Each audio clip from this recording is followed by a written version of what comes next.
سورۃ قریش، بسم اللہ الرحمن الرحیم، لإلاف قریش ایلافہم رحلۃ الشتاء والصیف فلیعبدوا رب ھذا البیت الذی اطعمہم من جوع وآمنہم من خوف۔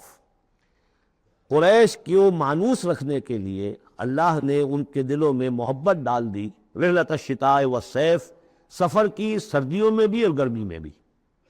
اس میں اشارہ ہو رہا ہے کہ جو ایسٹ ویسٹ ٹریڈ میں قریش کو منوپولی حاصل ہو گئی تھی۔ پہلے یہ ٹریڈ قوم سبا کے ہاتھ میں تھی، جبکہ عروج کا دور تھا یمن کا۔ تو ہوتا یہ تھا کہ ہندوستان سے اور جاوا اور ملایا اور سماٹرا، بورنیو اور چین سے سارا جو سامان تجارت آتا تھا وہ یمن کے ساحل پر، کیونکہ نہر سویس تو تھی نہیں۔ اب ایک طرف وہ ہے فار ایسٹ، ایک طرف ہے یورپ، اور یورپ کو اور فار ایسٹ کو ملانے والے کوئی آبنائے نہیں ہے، پانی۔ اور وہ راستہ جو ہے round the cape of good hope, وہ تو 1498 میں واسکو ڈی گاما نے تلاش کیا ہے، گویا کہ حضور کی بعثت کے بعد 800 برس بعد۔ اس وقت کیا شکل تھی کہ سارا یورپ کا سامان تجارت آیا تھا فلسطین کے ساحل پر، شام کے ساحل پر، اور یہاں سے سارا مال آ کر اترتا تھا یہ یمن کے ساحل پر۔ تو کچھ عرصے پہلے تک، تو کوئی 150-200 برس پہلے تک حضور سے یہ ساری تجارت یمنیوں کے ہاتھ میں تھی۔ یمنی قافلے لے کر چلتے تھے، یہاں سے اس مال کو لے گئے وہ وہاں تک، شام تک، پھر وہاں سے مال لے آئے، اور یہ ایک طرح سے گویا کہ ایسٹ اینڈ ویسٹ جو ٹریڈ تھی اس میں انہیں کی پوزیشن حاصل تھی۔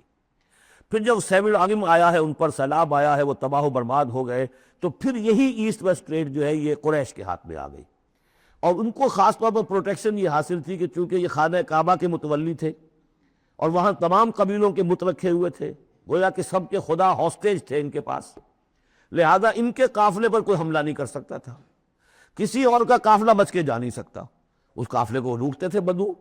اور اس کو جو ہے کوئی حفاظت نہیں ہوتی تھی، لیکن قریش کا قافلہ بدو دور رہتے تھے کہ یہ تو خانہ کعبہ کے متولی ہیں، اور اگر ہم نے ان کا قافلہ لوٹا یہ ہمارا بت اٹھا کے پھینک دیں گے باہر وہ خانہ کعبہ سے۔ اس لیے انہیں اس خانہ کعبہ کی وجہ سے وہ پوزیشن حاصل ہوئی کہ انہیں تونگری اور دولت مندی حاصل ہو گئی، اور پھر یہ ایسا کرتے تھے۔ سردیوں کے زمانے میں یہ اپنا چکر لگاتے تھے یمن کا، اور گرمیوں کے زمانے میں جاتے تھے شام کی طرف، فلسطین کی طرف، کیونکہ وہ گرم علاقہ ہے تو وہ سردیوں میں، اور یہ چونکہ زیادہ ٹھنڈا علاقہ تھا وہ گرمیوں میں۔ لإلاف قریش، اس واسطے کہ مانوس رکھا قریش کو، الافہم رحلۃ الشتاء والصیف، ان کے دلوں میں وہ الاف سے مراد کیا ہے کہ سفر جو ہے ان کا جاڑے کا اور گرمی کا، اس سے ان کو گویا کہ مانوس کر دیا۔